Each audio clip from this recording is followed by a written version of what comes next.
ऐसी ही बेहतरीन कहानियाँ सुनने के लिए केपी नॉवल चैनल को लाइक, शेयर और सब्सक्राइब करें। आने वाली कहानियों के बारे में जानने के लिए हमारे टेलीग्राम से जुड़ें।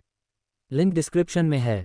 नेक्रोमांसर ऑफ द शैडोज, अध्याय 1। तो इस तरह मैं इस जीवन में मरने जा रहा हूँ, इवान ने एक अंधेरे हॉल के फर्श पर लेटे हुए कहा। उसकी पीठ से खून बह रहा था। उसकी पीठ पर पंजे का निशान था और उसका मांस पूरी तरह से फटा हुआ था। जिसने भी यह चोट पहुंचाई है वह बहुत शक्तिशाली है, क्योंकि घाव से उसकी हड्डियां भी दिखाई दे रही थीं। उसके सिर से भी खून बह रहा था। उसके सिर की चोट से यह स्पष्ट था कि उसके सिर पर किसी बहुत जोर से किसी चीज ने वार किया था, क्योंकि उसकी खोपड़ी की हड्डी भी टूट गई थी। जिस दिन से मैंने इस दुनिया में अपनी आंखें खोली हैं, मुझे पता था कि मेरा जीवन दयनीय होगा। मैंने सोचा था कि मैं किसी शक्तिशाली जानवर या शिकारी के हाथों मर जाऊंगा। मैंने ये भी सोचा था कि मैं अपनी शक्ति में सुधार न कर पाने के कारण खुद को मार डालूंगा। लेकिन मैंने कभी नहीं सोचा था कि मैं खून की कमी से मर जाऊंगा, इवान ने बड़बड़ाते हुए कहा, क्योंकि उसकी आवाज़ धीमी पड़ने लगी थी और अंधकार ने उसकी पूरी दृष्टि को घेर लिया था। मुझे उम्मीद है कि मेरे अगले जन्म में मैं एक सामान्य जीवन का आनंद ले पाऊंगा और मैं बिल्कुल भी एक अनोखी काया के साथ पैदा नहीं होना चाहता, इवान ने कहा, इससे पहले कि अंधकार ने उसे पूरी तरह से घेर लिया। लेकिन जैसे ही अंधकार ने उसे पूरी तरह से घेर लिया, उसने एक ठंडी आवाज़ सुनी, तुम क्या बलिदान करना चाहते हो? इवान, जिसकी दृष्टि अंधकार से घिरी हुई थी, उसने ठंडी आवाज़ सुनी और उसकी आंखें थोड़ी खुल गईं और थोड़ी स्पष्टता प्राप्त हुई। लेकिन वह अभी भी अपना सिर नहीं हिला पा रहा था और न ही उस व्यक्ति को खोजने के लिए अपने चारों ओर देख पा रहा था जिसने अभी उससे बात की थी। तुम कौन हो? इवान ने कमज़ोर आवाज़ में पूछा। तुम क्या बलिदान करना चाहते हो? लेकिन किसी ने उसके सवाल का जवाब नहीं दिया और उसने फिर से वही आवाज़ सुनी। क्या ये किसी शैतान की आवाज़ है जो मेरे मरने के बाद बलिदान के तौर पर मेरी आत्मा लेने आया है? इवान ने बलिदान शब्द सुनकर सोचा। तुम क्या बलिदान करना चाहते हो? इवान ने फिर से वही आवाज़ सुनी जो उससे पूछ रही थी कि वह क्या बलिदान करना चाहता है। इवान मुश्किल से सोच पा रहा था कि क्या हो रहा है, क्योंकि उसने बहुत ज़्यादा खून खो दिया था और हाल की घटनाओं के बाद उसका दिमाग ठीक से काम नहीं कर रहा था। कुछ बलिदान करने के बाद मुझे क्या मिलेगा?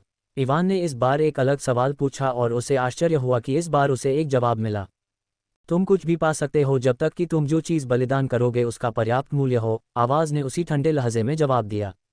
मैं कुछ भी पा सकता हूँ, ये वही पंक्ति है जो हर शैतान किसी से अपनी आत्मा बलिदान करने से पहले कहता है। इवान ने यह सुनकर सोचा कि वह कुछ भी मांग सकता है। मैं अपनी आत्मा को शैतान को बलिदान नहीं करने जा रहा हूँ। भले ही मेरा जीवन गंदगी से भरा हो, फिर भी मैं अपनी आत्मा बलिदान करके शैतान का गुलाम नहीं बनना चाहता। लेकिन फिर मुझे क्या बलिदान करना चाहिए? हालांकि वह एक शैतान है, क्योंकि वह मुझसे कुछ बलिदान करने के लिए कह रहा है। इसका मतलब है कि अगर मैं अपनी आत्मा बलिदान नहीं करता हूं तो वह मेरे साथ कुछ नहीं कर सकता, इवान ने सोचा, जबकि उसकी दृष्टि फिर से धुंधली होने लगी। खून की कमी के प्रभाव फिर से दिखने लगे और इवान जानता था कि अगर उसने अपनी आंखें बंद कर लीं तो वह उन्हें फिर से नहीं खोल पाएगा। इसलिए उसने सोचना शुरू कर दिया कि वह खुद को ठीक करने और यहाँ से जिंदा बाहर निकलने के लिए क्या त्याग कर सकता है। तब इवान को याद आया कि वह इस स्थिति में क्यों है। ये सब इसलिए हो रहा है क्योंकि उसके पास कुछ ऐसा था जो उसे अपनी शक्ति में सुधार करने से रोकता था। हालांकि मुझे नहीं पता कि इस चीज़ में मेरी चोटों को ठीक करने के लिए पर्याप्त मूल्य है या नहीं। दूसरी ओर, मैं इस चीज़ का त्याग करके कुछ भी खोने वाला नहीं हूँ। इससे मुझे ही फायदा होगा, क्योंकि अगर मैं इसे त्यागने के बाद मर भी जाता हूँ तो मुझे यकीन होगा कि यह चीज़ मेरे साथ अगले जन्म में नहीं आएगी। इवान ने सोचा और आखिरकार तय किया कि वह क्या त्याग करने जा रहा है। मैं अपनी छाया काया का त्याग करना चाहता हूँ, इवान ने कमज़ोर आवाज़ में कहा। लेकिन उसे कोई जवाब नहीं मिला। इसके बजाय एक काला धुआं उसके पास आया और उसके पूरे शरीर को ढक लिया। 10 सेकंड के बाद काला धुआं गायब हो गया और उसने फिर से ठंडी आवाज़ सुनी। तुम अपनी काया के बदले में क्या चाहते हो? मेरी सारी चोटें ठीक कर दो और मुझे कुछ कोर दे दो। हालांकि इवान सिर्फ अपनी चोटों को ठीक करना चाहता था, फिर भी उसने कुछ कोर मांगे। अगर आवाज़ ने उसे कोर देने से मना कर दिया तो वह पीछे हट जाएगा, लेकिन अगर आवाज़ उसे कोर देने के लिए राज़ी हो जाती है तो वह अपनी शक्ति में सुधार कर सकेगा, क्योंकि जिस काया ने उसे अपनी शक्ति बढ़ाने से रोका था वह इस बलिदान से चली जाएगी और वह अपनी शक्ति में सुधार करने के लिए कोर का उपयोग कर सकेगा। इवान ने कुछ देर इंतजार किया और ठंडी आवाज़ ने आखिरकार जवाब दिया, तुम्हारी काया इस विनिमय के लिए पर्याप्त मूल्य रखती है। बलिदान अनुष्ठान की शुरुआत। अचानक पूरा हॉल गहरे लाल रंग में चमक उठा और इवान, जो लगभग बेहोश होने वाला था, उसने फिर से ठंडी आवाज़ सुनी। आप अपनी मौजूदा स्थिति में अपने शरीर का त्याग नहीं कर सकते। अगर आप अपने शरीर को ठीक किए बिना अपने शरीर का त्याग करते हैं तो आप मर जाएंगे। इसलिए मैं बलिदान को पूरा करने के लिए पहले आपको ठीक करने जा रहा हूँ, लेकिन क्योंकि मैं आपको कुछ भी प्राप्त किए बिना पहले ठीक कर रहा हूँ, इसलिए आपको केवल 50% कोर प्राप्त होंगे जो मैं आपको पहले देने वाला था। इवान बिना किसी हिचकिचाहट के सहमत हो गया, क्योंकि उसने कभी भी शुरू से ही किसी भी कोर को प्राप्त करने की उम्मीद नहीं की थी। अचानक काले धुएं ने उसके शरीर को फिर से घेर लिया और उसने पाया कि उसका शरीर तेजी से ठीक होने लगा है और सिर्फ 5 मिनट में वह पूरी तरह से ठीक हो गया। इवान ने अपनी पीठ की जांच की और पाया कि यह पूरी तरह से ठीक हो गया था, यहाँ तक कि उसका फ्रैक्चर हुआ सिर भी पूरी तरह से ठीक हो गया था और उसके शरीर पर कोई और चोट नहीं थी। अब अपने शरीर का त्याग करो, इवान ने फिर से ठंडी आवाज़ सुनी और काले धुएं ने उसे फिर से घेर लिया। लेकिन इस बार पिछली बार की तरह तरोताज़ा महसूस करने के बजाय इवान ने पहले कभी नहीं महसूस किए गए दर्द को महसूस किया। आर्गह, इवान के मुंह से दर्द भरी चीख निकली क्योंकि उसे लगा कि उसके शरीर को किसी चीज़ से चीर दिया जा रहा है। लेकिन इवान को पता नहीं था कि अपने शरीर का बलिदान देकर उसने आखिरकार अपने अंदर कुछ ऐसा जगाया जो सालों से उसके शरीर से आगे निकल रहा था। यहाँ तक कि इवान के साथ आदान प्रदान करने वाले व्यक्ति को भी नहीं पता था कि इवान के शरीर को लेकर उसने कुछ ऐसा जगाया है जो इतिहास में लगभग भुला दिया गया था। तारांकन तारांकन तारांकन तारांकन तारांकन। 12 घंटे पहले। Ring ring. एक छोटे से कमरे के अंदर एक लड़का सो रहा था जब अचानक उसने अपने फ़ोन की घंटी सुनी। उसने फ़ोन उठाया और दूसरे लड़के की आवाज़ सुनी। इवान, आज तुम क्या कर रहे हो? हमारा समूह एक तहखाने के अंदर छापा मारने जा रहा है, क्या तुम हमारे साथ आना चाहते हो? इवान के सहपाठी माइक ने उससे पूछा। मुझे आज कहीं जाना है, तुम लोग अकेले जा सकते हो, इवान ने जवाब दिया और माइक के जवाब का इंतजार किए बिना कॉल काट दिया।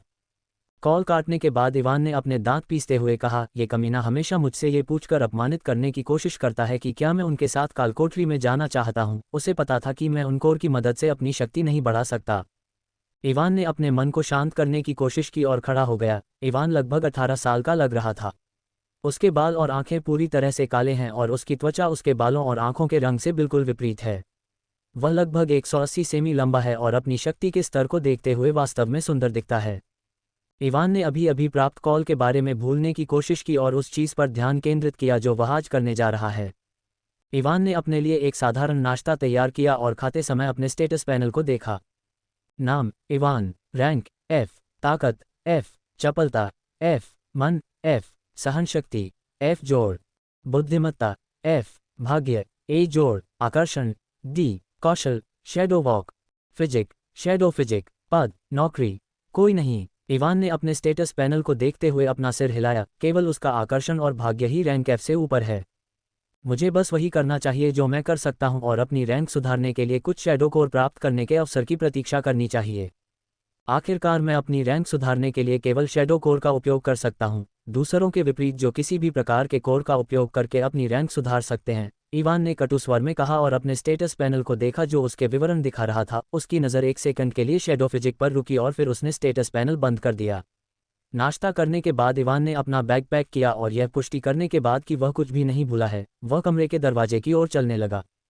मुझे उम्मीद है कि सब कुछ ठीक हो जाएगा और मैं आज कम से कम एक शैडो कोर प्राप्त करने में सक्षम हो जाऊंगा, इवान ने कहा और कमरे से बाहर चला गया।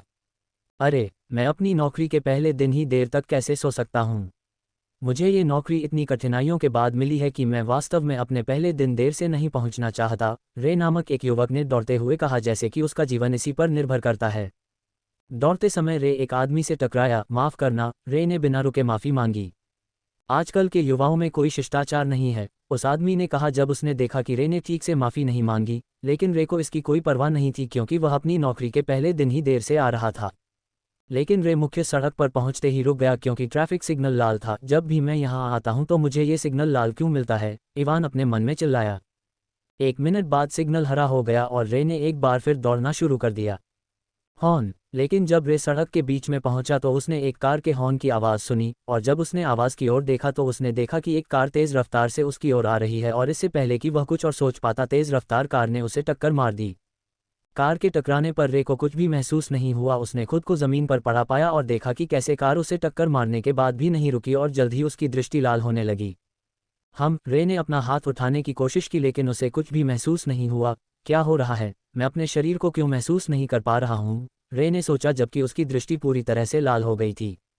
सब कुछ इतनी तेज़ी से हुआ कि रे को समझ में नहीं आया कि क्या हो रहा है, लेकिन जब वह अपने शरीर को महसूस नहीं कर पा रहा था तो वह घबरा गया।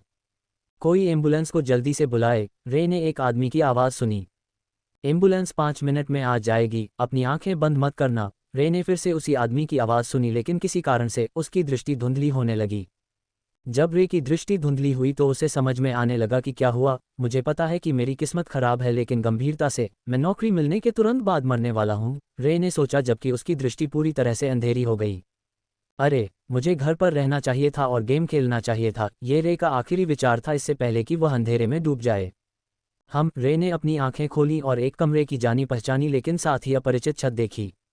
रे एक छोटे से कमरे में बिस्तर पर लेटा हुआ था। क्या यह अस्पताल है? रे ने कमरे के चारों ओर देखते हुए सोचा, लेकिन किसी कारण से रे को ये कमरा जाना पहचाना लगा, लेकिन उसे यकीन था कि उसने ये कमरा पहले कभी नहीं देखा था। रे ने अपना हाथ उठाने की कोशिश की और हैरान रह गया क्योंकि उसे कोई दर्द महसूस नहीं हुआ। उसने खड़े होने की कोशिश की और बहुत आसानी से खड़ा हो गया। उस दुर्घटना के बाद मेरा शरीर पूरी तरह से कैसे ठीक है? रे ने चिल्लाया जब उसने देखा कि उसका शरीर पूरी तरह से ठीक है। लेकिन जल्द ही उसे लगा कि कुछ गड़बड़ है। उसने कमरे के चारों ओर देखा और उससे कुछ ही दूरी पर एक आईना देखा। रे आईने के सामने आया और जब उसने आईने के अंदर अपना प्रतिबिंब देखा तो उसकी आंखें चौड़ी हो गईं।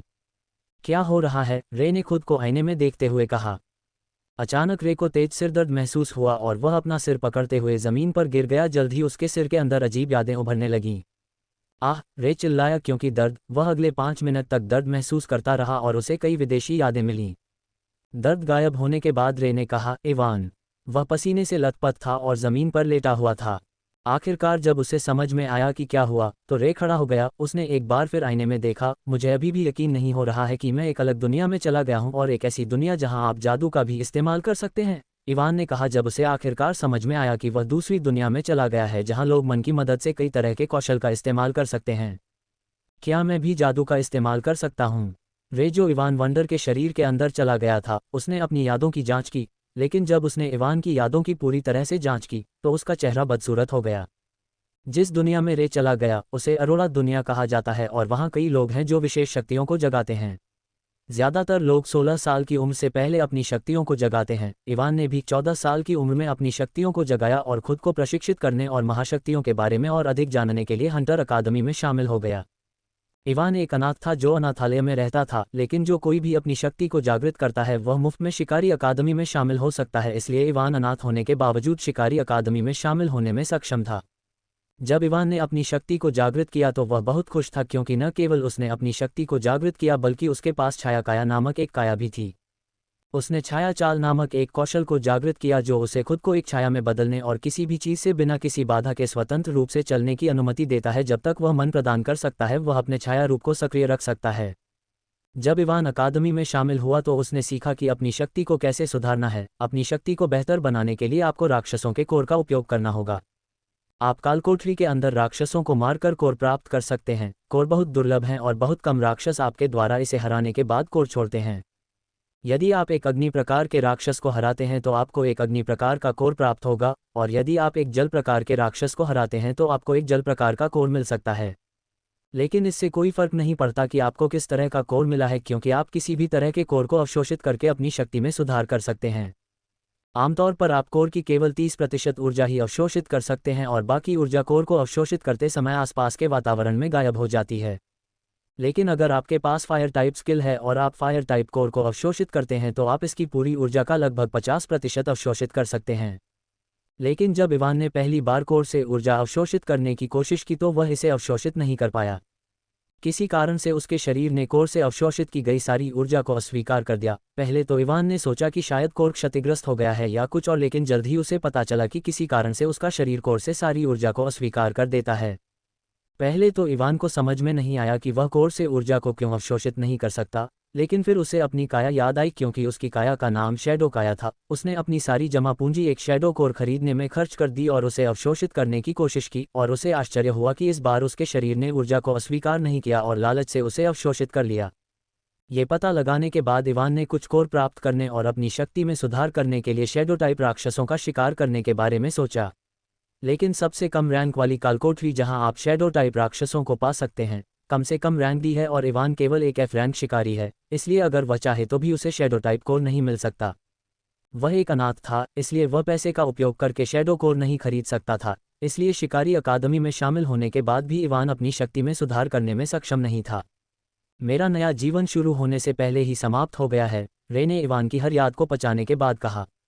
इवान अपने कमरे से बाहर आया और लड़कों के छात्रावास के कमरे के बाहर चलना शुरू कर दिया। रे को अरोड़ा दुनिया में स्थानांतरित हुए 2 साल हो चुके हैं। इन 2 सालों के दौरान उसने इवान को पूरी तरह से बदल दिया और अकादमी में उसका स्थान ले लिया।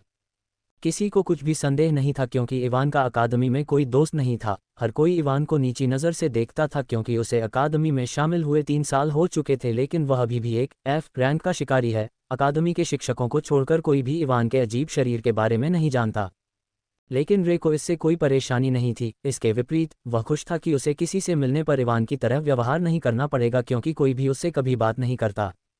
इन 2 सालों के दौरान इवान ने तलवार चलाना सीखा। हालांकि वह तलवार चलाने में माहिर नहीं है। इन 2 सालों के बाद भी वह इन 2 सालों में कड़ी मेहनत करने के बाद बुनियादी तलवारबाजी में महारत हासिल करने में सक्षम था। इवान लड़कों के छात्रावास से बाहर निकलकर हंटर अकादमी के बाहर की ओर चलने लगा। इवान हंटर अकादमी के अंदर रहता है क्योंकि अकादमी में शामिल होने वाले सभी छात्र वहां मुफ्त में रह सकते हैं, लेकिन आप अकादमी के अंदर केवल 4 साल तक रह सकते हैं और यह इवान का आखिरी साल है। जब इवान अकादमी के बाहर की ओर चल रहा था तो कई छात्रों ने उसे घृणा भरी आंखों से देखा। हालांकि इवान का आकर्षण काफी ऊंचा था और वह वास्तव में सुंदर लग रहा था। लोग उसे एक बेकार आदमी समझते थे जो कालकोठरी से डरता है और उसके अंदर प्रवेश नहीं कर सकता। इवान को लोगों की नज़रों की परवाह नहीं थी और वह अकादमी के बाहर की ओर बढ़ता रहा। अकादमी से बाहर आने के बाद इवान 5 मिनट तक चला और एक टैक्सी ली। सिटी प्लाजा प्लीज़, इवान ने टैक्सी के अंदर बैठने के बाद टैक्सी ड्राइवर से कहा। ड्राइवर ने सिर हिलाया और सिटी प्लाजा की ओर गाड़ी चलाना शुरू कर दिया। इवान ने अपनी आंखें बंद कर लीं और सोचने लगा कि आज वह क्या करने जा रहा है। वर्तमान में इवान अदृश्यता औषधि नामक एक औषधि खरीदने के लिए शहर के चौक पर जा रहा है। यह एक रैंक 2 औषधि है जो आपको 3 घंटे के लिए अदृश्य बना सकती है। यदि आप इस औषधि का उपयोग करते हैं तो रैंक C से नीचे कोई भी आपको नहीं पहचान पाएगा। इवान यह औषधि खरीदने जा रहा है क्योंकि वह अकेले डी रैंक डंगॉन शैडो किंगडम के अंदर प्रवेश करने जा रहा है। इवान ने इन 2 वर्षों के दौरान कई काम किए ताकि इस औषधि को खरीदने के लिए पर्याप्त पैसे बचाए जा सके ताकि वह डी रैंक डंगॉन में प्रवेश कर सके। रे के यहाँ आने से पहले भी इवान इस औषधि को खरीदने के लिए पैसे बचा रहा था ताकि वह डी रैंक डंगॉन में प्रवेश करने के बाद कुछ डी रैंक शैडो राक्षसों को मार सके। इन 2 सालों के दौरान इवान अपनी शक्ति को थोड़ा भी नहीं बढ़ा पाया क्योंकि उसे कोई शैडो कोर नहीं मिल पाया जिसका इस्तेमाल वह अपनी शक्ति बढ़ाने के लिए कर सके। अंत में उसने एक अदृश्यता औषधि खरीदने का फैसला किया ताकि जब वह डी रैंक के कालकोठरी में प्रवेश करेगा तो राक्षस उसे देख नहीं पाएगा और वह उन्हें मार सकेगा। 15 मिनट के बाद इवान बाजार क्षेत्र में पहुंचा। उसने टैक्सी का बिल चुकाया और एक बड़ी इमारत की ओर चल पड़ा। वह इमारत में दाखिल हुआ और इमारत की 7वीं मंजिल पर पहुंचने के लिए लिफ्ट ली जहां वे औषधि और अन्य जड़ी बूटियां बेचते हैं। इवान उस मंजिल के रिसेप्शन के सामने आया जहां एक युवक मुस्कुराते हुए खड़ा था। जब उसने इवान को देखा तो उसने विनम्रता से पूछा, मैं आपकी कैसे मदद कर सकता हूं सर? क्या आपके पास अदृश्यता औषधि है? रिसेप्शनिस्ट के सामने आने के बाद इवान ने पूछा।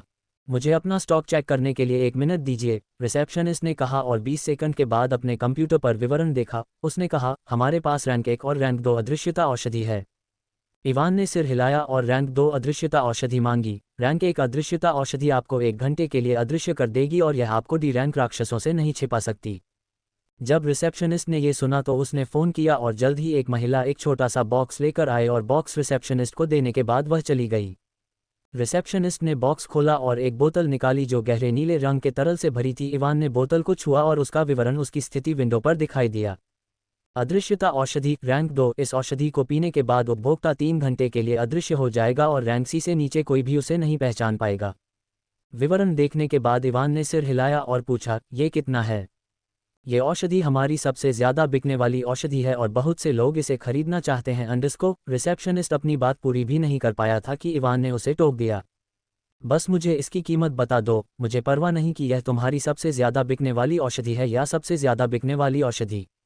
ये सिर्फ 30,000 क्रेडिट है। रिसेप्शनिस्ट इवान की बातों से नाराज़ नहीं हुआ और उसने उसी मुस्कान के साथ कीमत बताई। ये सुनकर इवान का दिल धड़क उठा। उसे पता था कि अदृश्यता औषधियाँ महंगी हैं, लेकिन उसने कभी नहीं सोचा था कि वे इतनी महंगी होंगी। वर्तमान में उसके पास लगभग 32,000 क्रेडिट हैं जो उसने पिछले 2 सालों में बचाए हैं। यहाँ तक कि इवान द्वारा पहले बचाए गए पैसे भी इसमें शामिल हैं। इवान ने रिसेप्शनिस्ट की ओर देखा और पूछा, क्या तुम मुझे थोड़ी छूट नहीं दे सकती? माफ़ करना सर, ये औषधि हमारी सबसे ज़्यादा बिकने वाली औषधि है, इसलिए हम तुम्हें इस पर कोई छूट नहीं दे सकते, रिसेप्शनिस्ट ने उसी मुस्कान के साथ कहा। इवान ने ये सुनकर आह भरी, लेकिन फिर भी उसने औषधि के लिए पैसे चुका दिए और इसे खरीद लिया। आपकी खरीद के लिए धन्यवाद सर, रिसेप्शनिस्ट ने उसी मुस्कान के साथ कहा जो किसी कारण से इवान को परेशान करने लगी थी। इवान ने पोशन की बोतल ली और दुकान से बाहर निकल गया। उसका अगला गंतव्य डी रैंक शैडो किंगडम डंगॉन है। पोशन खरीदने के बाद इवान प्लाजा से बाहर आया और आह भरते हुए बोला, मेरे पास सिर्फ 2000 क्रेडिट बचे हैं। अगर मुझे डेंगॉन के अंदर कुछ नहीं मिला तो मैं बर्बाद हो जाऊंगा। इवान ने इस पोशन को खरीदने के लिए अपनी 2 साल की बचत खर्च की ताकि वह डी रैंक डेंगॉन के अंदर प्रवेश कर सके और कुछ डी रैंक शैडो मॉन्स्टर्स को मार सके और कुछ शैडो कोर प्राप्त कर सके। मॉन्स्टर को मारकर कोर प्राप्त करने की लगभग 20% संभावना है। इवान को उम्मीद है कि वह 3 घंटे में लगभग 15 मॉन्स्टर्स को मार सकेगा और उस अवधि में उसे लगभग 3 शैडो कोर मिलेंगे। इवान उम्मीद कर रहा है कि उसका एक जोड़ भाग्य कुछ चाल चलेगा और वह कम से कम 3 शैडो कोर प्राप्त कर सकेगा। इवान 3 शैडो कोर प्राप्त करना चाहता था क्योंकि एक शैडो कोर 30,000 क्रेडिट पर बेचा जा सकता है। अगर उसे 3 शैडो कोर मिलते हैं तो वह एक कोर बेचकर अपने 30,000 क्रेडिट वापस पा सकेगा और वह शेष 2 कोर को अवशोषित करके अपनी शक्ति बढ़ा सकता है। ये सोचने के बाद इवान प्लाजा से दूर जाने लगा। कुछ देर चलने के बाद इवान ने दूसरी टैक्सी ली और कहा, शैडो किंगडम प्लीज। ड्राइवर ने सिर हिलाया और एस्ट्रेट शहर की उत्तर दिशा की ओर गाड़ी चलाना शुरू कर दिया जहां शैडो किंगडम डेंगॉन स्थित है। इवान जिस हंटर अकादमी में पढ़ रहा है उसे एस्ट्रेट हंटर अकादमी कहा जाता है और यह एस्ट्रेट शहर के अंदर स्थित है।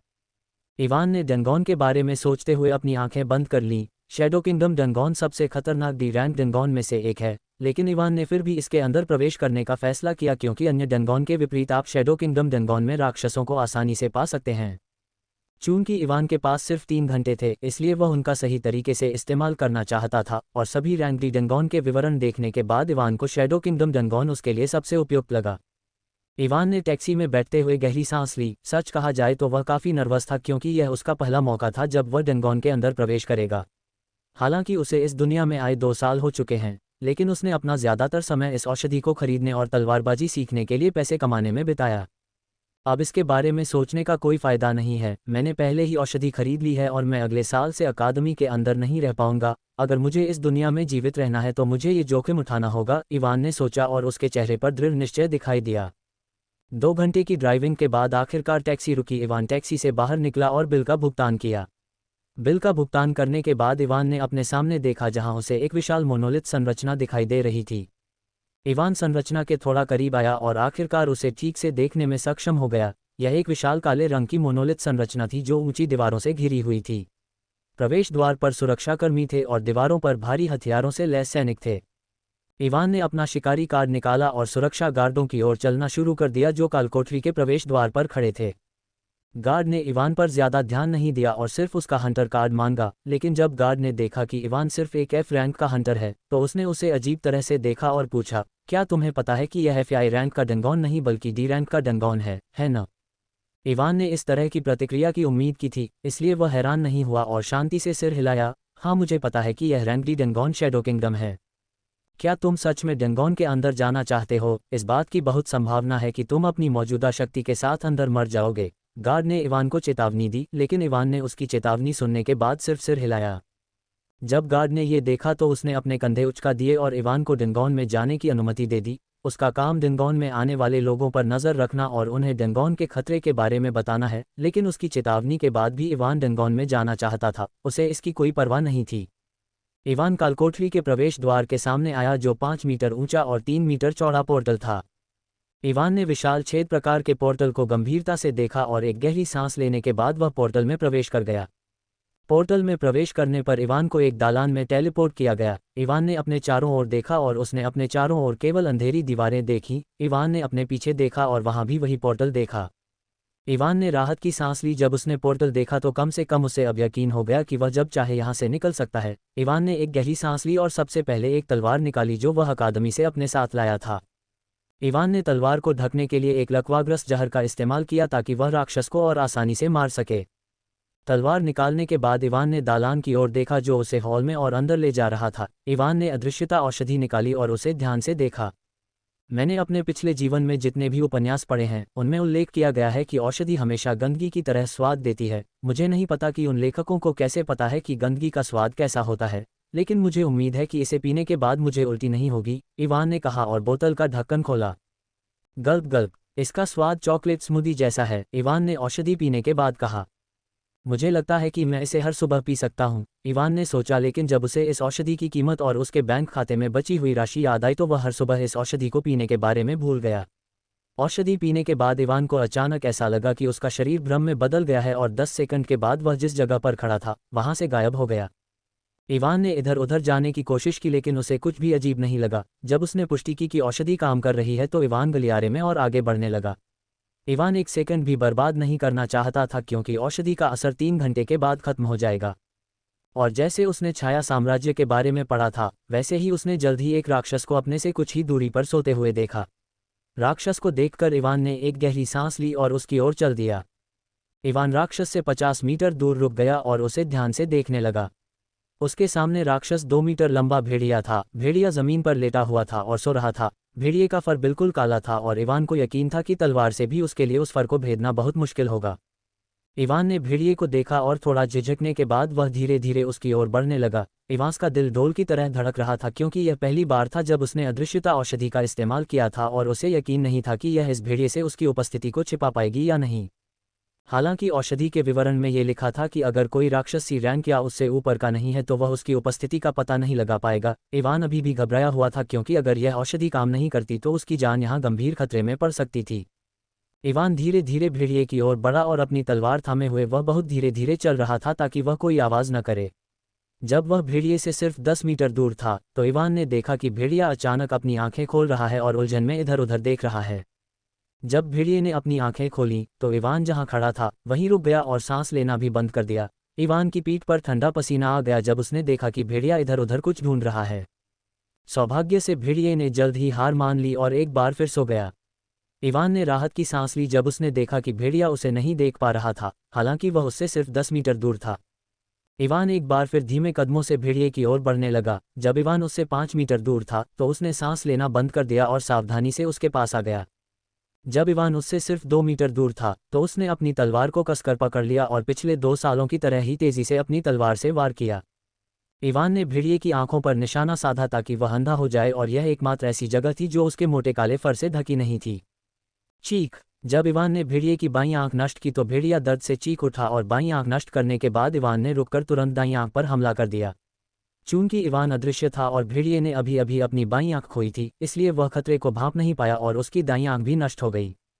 चीख। भेड़िए की नष्ट हुई आंखों से काला खून बहने लगा और वह दर्द के कारण जमीन पर गिर पड़ा। इवान ने यह मौका नहीं छोड़ा और भेड़िए के दिल पर अपनी तलवार से वार किया। लेकिन जैसा कि इवान ने उम्मीद की थी उसकी तलवार भेड़िए की त्वचा में गहराई तक नहीं घुस पाई क्योंकि उसके धातु जैसे मोटे फर थे। लेकिन इवान ने हार नहीं मानी और उसी जगह पर अपनी तलवार से वार करना जारी रखा। जब इवान 5वीं बार अपनी तलवार से वार करने वाला था तो उसने देखा कि कैसे भेड़िए ने अचानक अपना दायां पंजा उठाया और उसकी दिशा में वार किया। इवान ने तुरंत अपना हमला रोक दिया और भेड़िए से दूर चला गया। भेड़िए का पंजा बमुश्किल उससे छूटा। जब इवान ने देखा कि कैसे अंधा होने के बाद भी यह भेड़िया उस पर हमला करने में सक्षम है तो वह और भी सतर्क हो गया और भेड़िए के पीछे चला गया। भेड़िया धीरे धीरे खड़ा हुआ और इवान को खोजने के लिए उसके चारों ओर सूंघने की कोशिश की, लेकिन अदृश्यता औषधि के कारण वह कुछ भी नहीं ढूंढ पाया। भेड़िया इधर उधर अपने पंजों से वार करने लगा लेकिन 30 सेकंड के बाद भेड़िए को अपना शरीर हिलाने में कठिनाई होने लगी। जब इवान ने यह देखा तो उसे तुरंत समझ में आ गया कि लकवा मारने वाला जहर आखिरकार काम कर रहा है। अचानक भेड़िया जमीन पर गिर गया और अपना शरीर हिलाने में सक्षम नहीं था।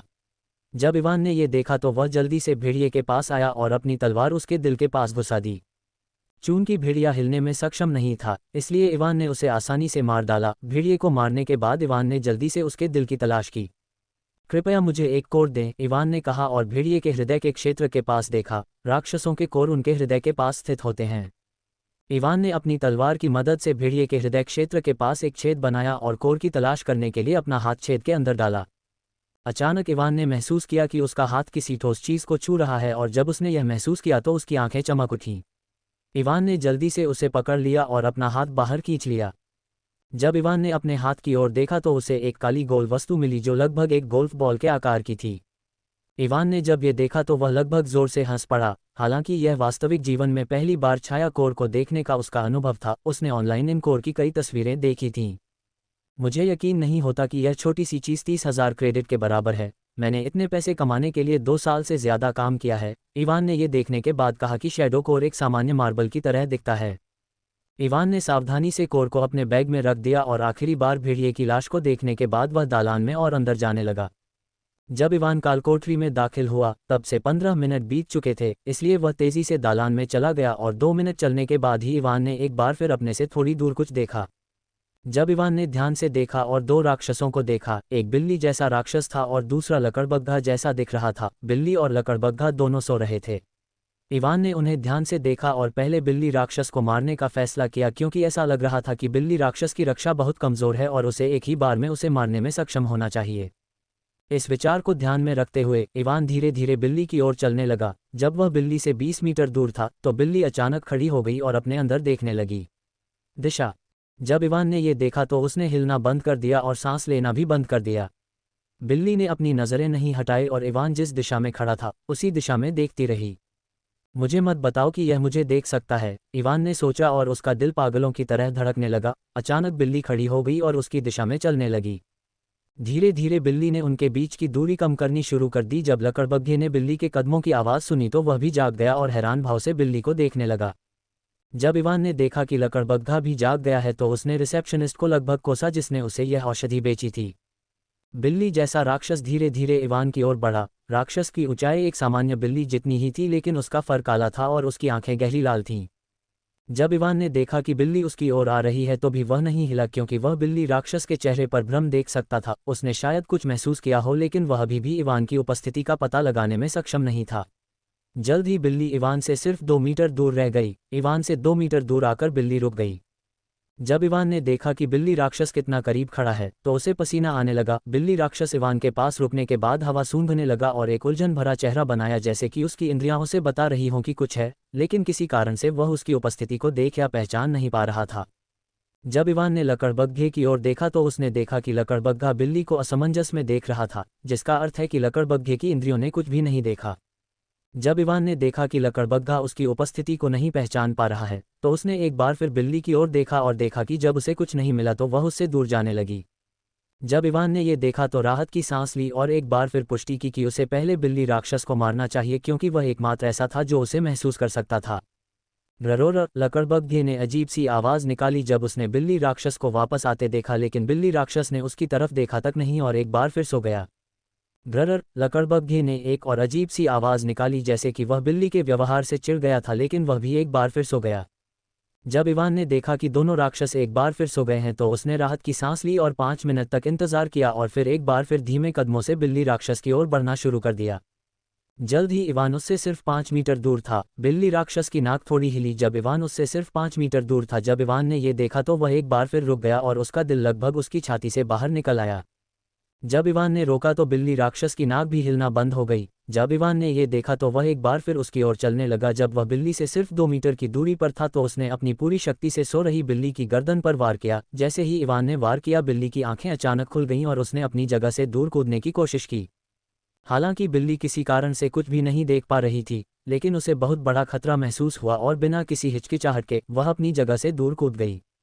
लेकिन अफसोस कि बिल्ली को खतरे का एहसास थोड़ी देर से हुआ। बिल्ली राक्षस के थोड़ा हिलने से पहले ही एथन की तलवार उसकी गर्दन के पास पहुंच गई और उसके सिर को उसके शरीर के बाकी हिस्सों से अलग कर दिया। जैसा कि इवान ने उम्मीद की थी, बिल्ली राक्षस की रक्षा बहुत कमज़ोर थी और वह उसे सिर्फ एक ही हमले में मार सकता था। बिल्ली राक्षस को मारने के बाद जब इवान ने लकड़बग्घे की तरफ देखा तो वह पहले से ही जाग चुका था और अपनी आंखें चौड़ी करके मृत बिल्ली राक्षस को देख रहा था। जब इवान ने यह देखा तो वह पहले बिल्ली राक्षस के शरीर से थोड़ा पीछे हटा और थोड़ी दूर से लकड़बग्घे को देखा। वह ये पुष्टि करना चाहता था कि लकड़बग्घा अभी भी उसकी स्थिति को महसूस नहीं कर पा रहा है। जब लकड़बग्घा दालान में इधर उधर देखने लगा तो इवान ने राहत की सांस ली। वह लकड़बग्घे की ओर बढ़ने ही वाला था कि उसने पुष्टि की कि वह अभी भी उसे महसूस नहीं कर पा रहा है। तभी अचानक लकड़बग्घे ने अपना मुंह चौड़ा करके बिल्ली राक्षस के शरीर के पास एक डार्क एनर्जी बॉल दागी।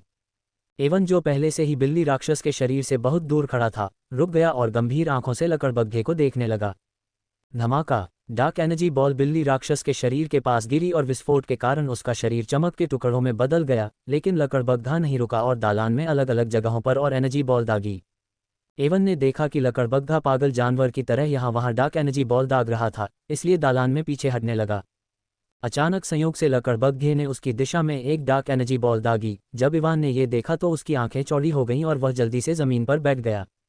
जैसे ही इवान नीचे झुका, डार्क एनर्जी बॉल उसके सिर के पास से गुजरी और उससे बस कुछ सेंटीमीटर की दूरी से चूक गई। बूम। ऊर्जा गेंद उससे 10 मीटर दूर गिरी और विस्फोट के कारण 1 मीटर चौड़ा और 3 मीटर गहरा गड्ढा बन गया। जब इवान ने विस्फोट के प्रभाव को देखा तो उसके पूरे शरीर पर ठंडा पसीना आ गया। वह जल्दी से उठ खड़ा हुआ और अपने और लकड़बग्घे के बीच और दूरी बना ली। 5 मिनट के बाद लकड़बग्घे ने डार्क एनर्जी बॉल फेंकना बंद कर दिया और इवान को खोजने के लिए इतने सारे हमलों के कारण थोड़ा सा हौंफने लगा। जब इवान ने देखा कि लकड़बग्घे ने आखिरकार अपनी डार्क एनर्जी बॉल का इस्तेमाल करना बंद कर दिया है और अपने कौशल का इतनी बार इस्तेमाल करने के कारण हौंफ रहा है, तो वह जल्दी से आगे बढ़ा और लकड़बग्घे की ओर चलना शुरू कर दिया। लकड़बग्घा अभी भी पूरी तरह से सतर्क था और सतर्क आंखों से दालान में इधर उधर देख रहा था। इवान धीरे धीरे और सावधानी से उसकी ओर बढ़ा और जब वह लकड़बग्घे से सिर्फ 10 मीटर दूर था तब भी उसने कोई प्रतिक्रिया नहीं की। इवान जब लकड़बग्घे से मात्र 10 मीटर दूर था तभी उसकी सांस रुक गई और वह धीरे धीरे उसके पास आया और उसकी आंखों पर वार करने के बजाय इवान ने अपनी तलवार लकड़बग्घे की आंख में घुसा दी। आश्चर्यजनक रूप से जब तलवार लकड़बग्घे की आंख में घुसने ही वाली थी तब भी लकड़बग्घे को इवान का पता नहीं चला। लकड़बग्घे की आंख में घुसने से ठीक पहले तलवार के चारों ओर एक हल्की नीली आभा दिखाई दी और इस हल्की नीली आभा के कारण इवान के हमले की शक्ति बहुत बढ़ गई। इवान ने अपने पास मौजूद थोड़े से मान का इस्तेमाल अपने हमले की शक्ति बढ़ाने के लिए किया ताकि उसका हमला एक ही हमले में लकड़बग्घे के मस्तिष्क को नष्ट कर सके। वह पहले ही बिल्ली और लकड़बग्घे से लड़ते हुए लगभग 20 मिनट बर्बाद कर चुका था और अब और समय बर्बाद नहीं कर सकता था। तलवार आसानी से लकड़बग्घे की आंख के पास की छोटी सी सुरक्षा को पार करके उसके अंदर तक घुस गई। चीख! हॉलवे के अंदर एक दर्द भरी चीख सुनाई दी, इससे पहले कि लकड़बग्घा जमीन पर गिर जाए, जब इवान ने एक ही हमले में उसके मस्तिष्क को नष्ट कर दिया। इवान ने तलवार वापस खींची और देखा कि उसने सिर्फ इस एक हमले में अपने मन का 5वां हिस्सा इस्तेमाल कर लिया है। मुझे मन का इस्तेमाल ज़्यादा सावधानी से करना होगा क्योंकि मेरे पास ज़्यादा मन नहीं है, इवान ने सोचा और लकड़बग्घे के शरीर के अंदर कोर की तलाश शुरू कर दी। इवान ने अपनी तलवार का इस्तेमाल किया और लकड़बग्घे के दिल के पास एक चीरा लगाया ताकि कोर की तलाश की जा सके, लेकिन जब उसे लकड़बग्घे के अंदर कोई कोर नहीं मिला तो वह निराश हो गया। इवान बिल्ली के शरीर के पास आया जो पहले ही लकड़बग्घे के हमले से उड़ चुका था। वहां सिर्फ मांस के टुकड़े थे। बिल्ली का पूरा शरीर पहले हुए विस्फोट के कारण नष्ट हो गया था। इवान ने बिल्ली राक्षस के नष्ट हो चुके शरीर के पास कोर की तलाश करने की कोशिश की, लेकिन जब उसे 5 मिनट के बाद भी कुछ नहीं मिला तो उसने देखना बंद कर दिया और आह भरते हुए कहा, इन राक्षसों के पास कोर होने की संभावना पहले से ही कम थी, इसलिए मुझे लगता है कि यहाँ अपना समय बर्बाद करने के बजाय मुझे आगे बढ़ना चाहिए और अन्य राक्षसों को मारना चाहिए। इवान को कालकोठरी में प्रवेश किए 40 मिनट बीत चुके थे। अब उसके पास अदृश्यता औषधि के प्रभाव के समाप्त होने से पहले केवल 140 मिनट बचे थे, इसलिए इवान तेजी से आगे बढ़ा और कालकोठरी में और अंदर जाने लगा। 1.5 घंटे के बाद इवान जमीन पर बैठा हुआ था और भारी सांस ले रहा था। उसके पास खरगोश जैसे राक्षसों की 3 लाशें पड़ी थीं। इन 1.5 घंटों के दौरान इवान ने 7 और राक्षसों को मार डाला, लेकिन उसे इन 7 राक्षसों से सिर्फ एक कोर मिला। अब उसके पास अदृश्यता औषधि का असर खत्म होने से पहले सिर्फ 40 मिनट बचे हैं और उसे अभी भी सिर्फ 2 कोर मिले हैं।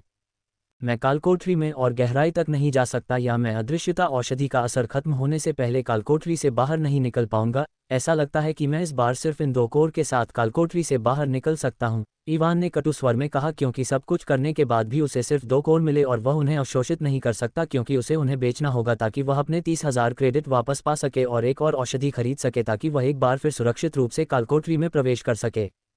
इवान को कालकोठरी के पोर्टल पर वापस लौटने में 30 मिनट लगेंगे, इसलिए इवान कड़वाहट भरे चेहरे के साथ खड़ा हुआ और पोर्टल की ओर चलने लगा। कम से कम मुझे इन राक्षसों से लड़ने का अनुभव तो मिला। जब मैं अगली बार यहाँ आया तो मैं उन्हें और आसानी से मार पाऊंगा और शायद अगली बार मुझे ज़्यादा कोर मिल जाएं, इवान ने कहा और खुद को सांत्वना देने की कोशिश की। अचानक इवान रुक गया क्योंकि उसने दालान में एक राक्षस को सोते हुए देखा। राक्षस को देखकर इवान भ्रमित हो गया क्योंकि उसे यकीन था कि जब वह पहले यहाँ से गुजरा था तो उसने सभी राक्षसों को मार दिया था। लेकिन फिर इवान को याद आया कि जब आप उन्हें मार देंगे तो कुछ समय बाद राक्षस फिर से कालकोठरी के अंदर दिखाई देंगे। इवान के सामने वाला राक्षस एक भेड़िया जैसा राक्षस था, उसी तरह का राक्षस जिसे उसने कालकोठरी में पहली बार घुसने पर मारा था। मुझे पोर्टल तक पहुंचने में 25 मिनट लगेंगे और मेरे पास अभी भी 35 मिनट हैं। मुझे 10 मिनट में इस राक्षस को मारने में सक्षम होना चाहिए। शायद इसे मारकर मुझे एक छाया कोर मिल जाए, इवान ने छाया भेड़िया को देखने के बाद सोचा। इवान पिछली बार की तरह धीरे धीरे उसकी ओर चलने लगा और जल्द ही कोई आवाज़ नहीं की। इवान उससे सिर्फ 10 मीटर दूर था। सोते हुए भेड़िए की नाक हिली जब इवान उससे सिर्फ 10 मीटर दूर था। इवान ने चलना बंद कर दिया और अपनी सांस रोक ली ताकि भेड़िया उसे न देख सके। जल्द ही भेड़िए की नाक हिलना बंद हो गई और इवान एक बार फिर उसकी ओर चलने लगा। जब इवान उससे सिर्फ 1 मीटर दूर था तो उसने भेड़िए की आंखों पर अपनी तलवार से वार किया। लेकिन जैसे ही इवान ने अपनी तलवार से वार किया, भेड़िए के शरीर के सारे बाल खतरे के कारण खड़े हो गए और अपनी आंखें खोले बिना ही भेड़िया अपनी जगह से दूर जाने की कोशिश करने लगा। भेड़िए ने बहुत तेजी से प्रतिक्रिया की, लेकिन इवान फिर भी भेड़िए की बाईं आंख पर वार करने में सक्षम था। चीखना। भेड़िया दर्द से चीख उठा जब उसकी एक आंख नष्ट हो गई। इवान ने एक बार फिर भेड़िए पर हमला करने की कोशिश की जबकि वह अभी भी अपने पिछले हमले से उबर रहा था, लेकिन जैसे ही इवान उस पर हमला करने वाला था भेड़िए के फर से अशुभ काली रोशनी चमक उठी। जब इवान ने ये देखा तो उसने तुरंत अपना हमला रोक दिया और भेड़िए से दूर चला गया। जैसे ही इवान भेड़िए से दूर चला गया उसके शरीर से काले धुएं का एक बादल निकला। जब इवान ने काले बादल को देखा तो उसे अपने पूरे शरीर में ठंडक महसूस हुई, क्योंकि जब काला धुआं कालकोठरी के कठोर फर्श को छूता था तो वह पिघलना शुरू हो जाता था। इवान कल्पना भी नहीं कर सकता कि अगर वह भेड़िए से दूर जाने में 1 सेकंड भी देर कर देता तो क्या होता। काले धुएं के बादल ने भेड़िए के करीब 2 मीटर के क्षेत्र को घेर लिया। इवान ने थोड़ी दूर से बादल को देखा और उम्मीद जताई कि लकवा मारने वाला जहर जल्दी ही असर करेगा और भेड़िया लकवाग्रस्त हो जाएगा। 1 मिनट बाद काला बादल गायब हो गया और भेड़िया राक्षस एक बार फिर इवान के सामने आ गया। उसकी एक आंख नष्ट हो गई थी और उसमें से लगातार काला खून निकल रहा था। काला बादल गायब होने के बाद भेड़िया धीरे धीरे पीछे हटने लगा और वहां से पीछे हटने की कोशिश की, लेकिन लकवा मारने वाले जहर की वजह से उसके पैर कांप रहे थे और वह जमीन पर गिर गया। जब इवान ने ये देखा तो उसने इंतजार नहीं किया और तेजी से उस पर हमला किया और भेड़िए के पास आकर इवान ने अपनी तलवार भेड़िए की दूसरी आंख पर मार दी। चीख। भेड़िया दर्द से चीख उठा और उसकी नष्ट हुई आंख से काला खून बहने लगा। भेड़िए को अंधा बनाने के बाद इवान ने उसे आसानी से मार डाला। इवान ने अपने माथे से अदृश्य पसीना पोंछा और कोर की तलाश की। इवान ने भेड़िए के हृदय क्षेत्र के पास एक छेद बनाया और कोर की तलाश शुरू की, और जब खोज करते समय उसका हाथ किसी गोल और ठोस चीज से टकराया तो उसकी आंखें चमक उठीं और उसने जल्दी से अपना हाथ पीछे खींच लिया। जब इवान ने अपना हाथ पीछे खींचा तो उसके हाथ में गोल्फ बॉल के आकार का एक काला संगमरमर था। जब इवान ने ये देखा तो उसके चेहरे पर एक बड़ी मुस्कान आ गई, क्योंकि अब 2 कोर बेचने के बाद भी वह एक और अदृश्यता औषधि खरीदने के लिए पर्याप्त पैसे जुटा सकता था। इस कोर की मदद से वह अपनी शक्ति को थोड़ा बेहतर कर सकता था। इवान ने जल्दी से कोर को अलग रखा और कालकोठरी से बाहर निकलने के लिए खड़ा हो गया, लेकिन जैसे ही वह पोर्टल की ओर चलने लगा कालकोठरी की काली दीवारों से काला धुआं निकला और उसी जगह इकट्ठा होने लगा। जल्द ही काला धुआं ठोस होने लगा और एक उड़ने वाले राक्षस का रूप ले लिया। जब इवान ने राक्षस को देखा तो उसे लगा कि यह राक्षस भी दूसरों की तरह ही डी रैंक का है, लेकिन किसी कारण से उसका दिल तेजी से धड़कने लगा। जब धुआं पूरी तरह से ठोस हो गया तो उसके सामने एक चमगादड़ जैसा राक्षस प्रकट हुआ। जब इवान ने चमगादड़ जैसे राक्षस को देखा तो वह लगभग जोर से गाली देने लगा। काले धुएं के जमने के बाद इवान के सामने 2 मीटर लंबा और 1 मीटर ऊंचा चमगादड़ जैसा राक्षस दिखाई दिया। चमगादड़ गहरे काले रंग का था और उसकी आंखें लाल थीं। उसकी पीठ से 1 मीटर लंबी पूंछ निकल रही थी और पूंछ का सिरा किसी जानवर के पंजे जैसा अजीबोगरीब आकार का था। चमगादड़ के दिखाई देने के बाद उसने मरे हुए भेड़िए की तरफ देखा। जब उसे खून की गंध आई तो इवान भेड़िए की लाश से थोड़ी दूर खड़ा था। भेड़िए की लाश को देखने के बाद चमगादड़ ने अपना मुंह खोला और अपने मुंह से ध्वनि तरंगें छोड़ीं। जब इवान ने यह देखा तो उसे पता था कि वह अदृश्यता औषधि की मदद से चमगादड़ से छिप नहीं पाएगा। जैसा कि आप सभी जानते हैं कि चमगादड़ इकोलोकेशन का उपयोग करके कीटों का शिकार करते हैं। वे मानव श्रवण से ऊपर की आवृत्तियों पर ध्वनि तरंगें उत्पन्न करते हैं, जिन्हें अल्ट्रासाउंड कहा जाता है। चमगादड़ों द्वारा उत्सर्जित ध्वनि तरंगें उनके वातावरण में वस्तुओं से टकराती हैं। फिर ध्वनियाँ चमगादड़ों के कानों में वापस आती हैं, जो अपनी अनूठी आवाज़ों को पहचानने के लिए बहुत ही बारीकी से ट्यून किए गए होते हैं। इसलिए जब इवान ने चमगादड़ को उसे खोजने के लिए इकोलोकेशन का उपयोग करते देखा तो उसे पता चल गया कि अब वह बर्बाद हो चुका है। इवान ने चमगादड़ का इंतजार नहीं किया और पोर्टल की ओर दौड़ना शुरू कर दिया, लेकिन इवान ध्वनि तरंगों से तेज कैसे भाग सकता है। जल्द ही ध्वनि तरंगें इवान से टकराकर चमगादड़ के पास वापस आ गईं और चमगादड़ अपना स्थान खोजने में सक्षम हो गया। चमगादड़ तेजी से इवान की ओर भागा जो पोर्टल की ओर भाग रहा था। तभी चमगादड़ जैसा राक्षस उस स्थान पर पहुंचा जहां से ध्वनि परावर्तित हुई थी। उसे कोई नहीं मिला, इसलिए चमगादड़ ने एक बार फिर इकोलोकेशन स्थान का उपयोग किया। ध्वनि तरंगें एक बार फिर पूरे हॉलवे में फैल गईं और चमगादड़ पर वापस परावर्तित हुईं और वह एक बार फिर इवान का स्थान खोजने में सक्षम हो गया, जो उससे 150 मीटर दूर था।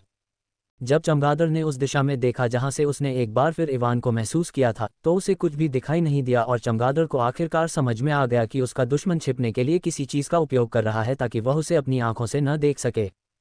चमगादड़ एक रैंक डी राक्षस था, इसलिए वह काफी बुद्धिमान था। इस बार चमगादड़ ने इकोलोकेशन का इस्तेमाल नहीं किया, बल्कि वह उस स्थान के पास आया जहां उसने आखिरी बार इवान को महसूस किया था और अपना मुंह खोलकर ऊंची आवाज में चीखा। जब चमगादड़ जैसा राक्षस चीखा तो इवान, जो चमगादड़ से करीब 70 मीटर दूर था, को तेज सिर दर्द हुआ और वह जमीन पर गिर पड़ा। इवान ने अपना सिर पकड़ लिया और कोई आवाज न करने के लिए अपने दांत भींच लिए, लेकिन चमगादड़ के हमले की वजह से इवान के कानों से खून बहने लगा। 5 सेकंड के बाद चमगादड़ ने अपना ध्वनि हमला बंद कर दिया और इस बार इकोलोकेशन का इस्तेमाल किए बिना भी वह इवान को ढूंढने में सफल रहा क्योंकि उसके कानों से खून बह रहा था। जब चमगादड़ ने अपना हमला बंद किया तो इवान का सिरदर्द भी काफ़ी कम हो गया। वह कांपते पैरों से खड़ा हुआ और चमगादड़ की दिशा में देखने लगा, जो भी अपनी गहरी लाल आंखों से उसकी ओर देख रहा था, जिनमें जानलेवा इरादे भरे हुए थे। जब इवान ने अपने कानों से खून टपकता हुआ महसूस किया तो उसे पता चल गया कि अब वह चमगादड़ से नहीं छिप सकता और यह भी स्पष्ट था कि वह चमगादड़ से आगे नहीं भाग सकता और पोर्टल तक नहीं पहुंच सकता, इससे पहले कि चमगादड़ उस पर फिर से हमला करे। जब इवान ने चमगादड़ को अपनी दिशा में उड़ते हुए देखा तो उसने कड़वे लहजे में कहा, मुझे लगता है कि मैंने अपनी सारी किस्मत खो दी है। जब मुझे 11 राक्षसों को मारकर 3 शैडो कोर मिले थे। यहाँ आने से पहले ही मुझे पता था कि यहाँ मेरे मरने की संभावना बहुत ज़्यादा है, लेकिन फिर भी मैंने जोखिम उठाया क्योंकि मैं बेकार की ज़िंदगी नहीं जीना चाहता। इवान ने अपनी तलवार को अपने हाथ में कसकर पकड़ लिया और उसके चेहरे पर दृढ़ निश्चयी भाव दिखाई दिया। मैं आज फिर से मर सकता हूँ, लेकिन ये हर रोज़ ऐसे जीने से बेहतर होगा। इन 2 सालों के दौरान हालांकि इवान ने एक सामान्य जिंदगी जीने की कोशिश की, लेकिन अंदर से वह खालीपन महसूस करता था क्योंकि हर सुबह वह उठता और अकेले शिकार की कक्षाओं में जाता ताकि इस नई दुनिया के बारे में ज़्यादा जान सके। कक्षाएं समाप्त होने के बाद वह तलवारबाजी सीखने जाता और तलवारबाजी की कक्षा के बाद उसे पैसे कमाने पड़ते ताकि वह अदृश्यता की औषधि खरीद सके, जिससे उसकी शक्ति में थोड़ा सुधार हो सके। इन 2 सालों के दौरान इवान जीने के बजाय इस दुनिया में जीवित रहने की कोशिश कर रहा था। उसका कोई दोस्त नहीं था और अकादमी में हर कोई उसे नीची नज़र से देखता था। जब इन 2 सालों की यादें इवान के दिमाग में आई तो उसे लगा कि अगर वह यहाँ मर भी गया तो कुछ नहीं बदलेगा। ये सोचते ही इवान का सारा डर गायब हो गया और उसने चमगादड़ की तरफ देखा जो पहले ही उसके पास आ चुका था। चमगादड़ उसकी ओर उड़ता हुआ आया और ध्वनि आघात तरंगें छोड़ने के लिए अपना मुंह खोला। ध्वनि आघात तरंगें इवान की ओर बढ़ीं, जो हमले से बचने के लिए समय रहते बगल की ओर कूद गया। आघात तरंगें एक अजेय शक्ति की तरह थीं, जिसने कालकोठरी के कठोर फर्श को भी नष्ट कर दिया। हमले से बचने के बाद इवान ने एक बार फिर चमगादड़ की ओर देखा और चमगादड़ पर हमला करने का तरीका सोचने की कोशिश की, क्योंकि जब चमगादड़ उड़ रहा होता है तो वह उस पर हमला नहीं कर सकता। इवान ने अपने चारों ओर देखा और गोल्फ की गेंद के आकार के कई पत्थर देखे। ये पत्थर चमगादड़ के हमले के बाद कालकोठरी के फर्श से टूटकर गिरे थे। इवान तेजी से उनकी ओर बढ़ा और 2 पत्थर उठा लिए। जैसे ही इवान ने 2 पत्थर उठाए, वह एक बार फिर चमगादड़ के एक और हमले से बचने के लिए बगल की ओर कूद गया। हमले से बचने के बाद इवान ने इंतजार नहीं किया और पत्थर में थोड़ा सा मान भर दिया। अगर वह डी रैंक के चमगादड़ पर हमला करने के लिए एक सामान्य पत्थर का इस्तेमाल करता तो इवान जानता था कि अपनी दयनीय ताकत के साथ वह उसे खरोंच भी नहीं पाएगा, उसे नुकसान पहुंचाना तो दूर की बात है। जब इवान ने पत्थर में थोड़ा सा मैना डाला तो काले पत्थर के चारों ओर एक हल्की नीली परत दिखाई दी। इवान ने और इंतजार नहीं किया क्योंकि जब उसने पत्थर में और मैना डालना बंद कर दिया तो पत्थर का मैना आसपास के वातावरण में फैलने लगा। अपनी पूरी ताकत से इवान ने पत्थर को चमगादड़ की ओर फेंका, जिसने एक बार फिर इवान पर हमला करने के लिए अपना मुंह खोला। पत्थर उल्कापिंड की तरह उड़ता हुआ उसके माथे के बीच में जा लगा। सिकुड़। जब पत्थर उसके बचाव को भेदने में सफल हुआ तो चमगादड़ दर्द से चीख उठा और उसके माथे से काला खून बहने लगा। अचानक हुए हमले की वजह से चमगादड़ अपना संतुलन खो बैठा और आसमान से नीचे गिरने लगा। जब इवान ने ये देखा तो उसने अपनी तलवार को कसकर पकड़ लिया और गिरते हुए चमगादड़ की ओर दौड़ा। गिरते हुए चमगादड़ की ओर भागते हुए इवान ने अपने हाथ में दूसरे पत्थर में थोड़ा सा मैना डाला और पहले की तरह ही उसे गिरते हुए चमगादड़ की ओर फेंका। इस बार पत्थर चमगादड़ के पेट के पास लगा, लेकिन उसके बचाव को भेद नहीं पाया। लेकिन मन से भरे पत्थर से चोट लगने के दर्द ने गिरते हुए चमगादड़ को दर्द से चीखने पर मजबूर कर दिया। धमाका। एक जोरदार धमाके के साथ 2 मीटर लंबा चमगादड़ जमीन पर गिर गया। गिरने के बाद चमगादड़ के होश में आने से पहले ही इवान उसके सामने आ गया और उसने चमगादड़ की आंखों पर अपनी तलवार से वार कर दिया। जब चमगादड़ को खतरा महसूस हुआ तो उसने अपनी 1 मीटर लंबी पूंछ, जो पंजे के आकार की थी, इवान के चेहरे की ओर घुमाई। जब इवान ने देखा कि पूंछ चाबुक की तरह उसके चेहरे की ओर आ रही है तो उसने अपना हमला रोक दिया, लेकिन पूंछ बहुत तेज थी इसलिए वह उसे चकमा नहीं दे पाया और केवल अपनी तलवार का इस्तेमाल करके ही प्रभाव से बच सका। डी रैंक के बल्ले की ताकत इवान के लिए बहुत ज़्यादा थी, जो अभी भी एफ रैंक का शिकारी है, इसलिए जब उसकी पूंछ उसकी तलवार से टकराई तो प्रभाव के कारण इवान उससे 5 मीटर दूर फेंका गया। प्रभाव के कारण इवान के हाथ कांप रहे थे और उसे ऐसा लग रहा था कि उसके हाथ की हड्डियां लगभग टूट गई हैं। इवान बड़ी मुश्किल से खड़ा हुआ और उसने देखा कि चमगादड़ एक बार फिर आसमान में उड़ रहा था और लाल आंखों से उसे देख रहा था। उसके माथे से अभी भी खून बह रहा था क्योंकि उसने पहले हमला किया था। चमगादड़ ने अपने पंखों का इस्तेमाल किया और इवान की ओर तेजी से गोता लगाया और एक पल में उसके सामने आ गया। इवान बल्ले की हरकतों का पीछा भी नहीं कर पाया क्योंकि उसकी गति इतनी तेज थी कि वह देख नहीं पाया। जब उसे खतरे का एहसास हुआ तो चमगादड़ पहले से ही उसके सामने आ गया था। इवान के सामने आने के बाद चमगादड़ ने अपने अगले पंजे का इस्तेमाल किया और एक ही झटके में उसकी गर्दन काटने की कोशिश की।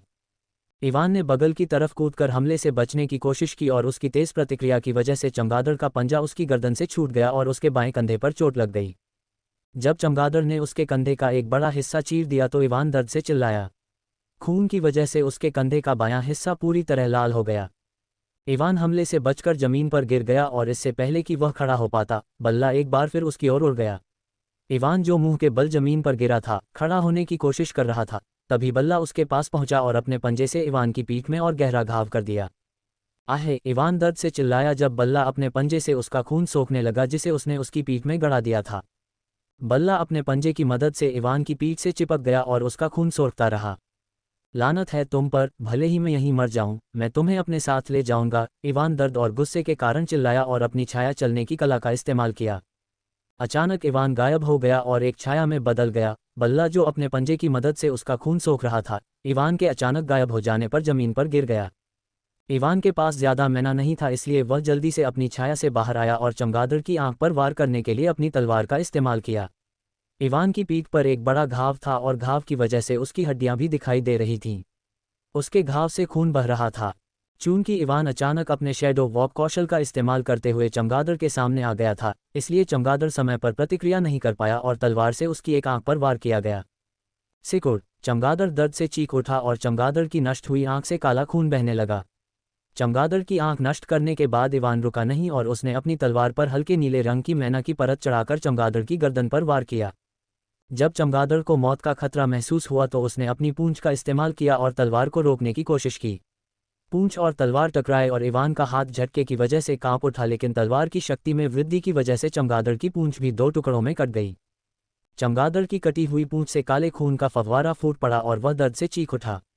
चमगादड़ की पूंछ से पहले हुई टक्कर की वजह से इवान के हाथ कांप रहे थे, लेकिन वह रुका नहीं और एक बार फिर चमगादड़ की दाहिनी आंख पर तलवार से वार कर दिया। पूंछ कटने के बाद चमगादड़ को जो दर्द हो रहा था, उसकी वजह से वह हमले से बच नहीं पाया और इवान ने उसकी दाहिनी आंख भी नष्ट कर दी। इवान को चक्कर आ रहा था क्योंकि उसका बहुत ज्यादा खून बह गया था और वह बेहोश होने की कगार पर था। चोटों की वजह से उसका पूरा शरीर दर्द कर रहा था और वह जानता था कि अगर वह चमगादड़ को मार भी दे तो उसके बचने की बहुत कम उम्मीद है। चमगादड़ की आंख नष्ट करने के बाद इवान चमगादड़ को खत्म करने ही वाला था कि अचानक उसने अपना मुंह खोलकर ध्वनि तरंग हमला किया। इवान ने तुरंत प्रतिक्रिया की और चमगादड़ के सिर में अपनी तलवार घुसा दी और हमले में अपना बचा हुआ सारा मैना इस्तेमाल कर लिया। हालांकि इवान ने तुरंत प्रतिक्रिया की और उसकी तलवार चमगादड़ के सिर में और भी गहराई तक घुस गई, फिर भी वह अपना हमला जारी रखने में सक्षम था। इवान चमगादड़ के बहुत करीब खड़ा था और खून की कमी के कारण उसकी दृष्टि पहले से ही धुंधली होने लगी थी, इसलिए वह चमगादड़ के हमले को चकमा नहीं दे पाया। शॉकवेव की आवाज़ इवान से टकराए और वह टूटी हुई पतंग की तरह पीछे की ओर उड़ गया और कालकोठरी की दीवार से टकरा गया। प्रभाव के कारण कालकोठरी की दीवार ढह गई और इवान ने खुद को दूसरे हॉल रूम के ठंडे फर्श पर पड़ा पाया जो कालकोठरी की दीवार के ढहने के बाद दिखाई देता है। जब इवान चमगादड़ के हमले के कारण कालकोठरी की दीवार से टकराया तो दीवार ढह गई और दीवार के पीछे एक नया हॉल रूम दिखाई दिया। इवान फर्श के कमरे की जमीन पर मुंह के बल लेटा हुआ था। यह नया हॉल रूम पूरी तरह से अंधेरा था। इस हॉल रूम के अंदर कोई रोशनी नहीं थी, लेकिन अगर यह कमरा दिन के उजाले जैसा भी होता तो इवान को इससे कोई फर्क नहीं पड़ता क्योंकि चमगादड़ के सीधे हमले के बाद उसकी चेतना फीकी पड़ने लगी थी। उसके घावों से खून बह रहा था और उसके पास खून का एक गड्ढा बन गया था। अचानक खून अपने आप चलने लगा जैसे उसे किसी चीज ने आकर्षित किया हो, लेकिन इवान जिसकी दृष्टि पहले से ही काली होने लगी थी, कुछ भी नहीं देख पा रहा था।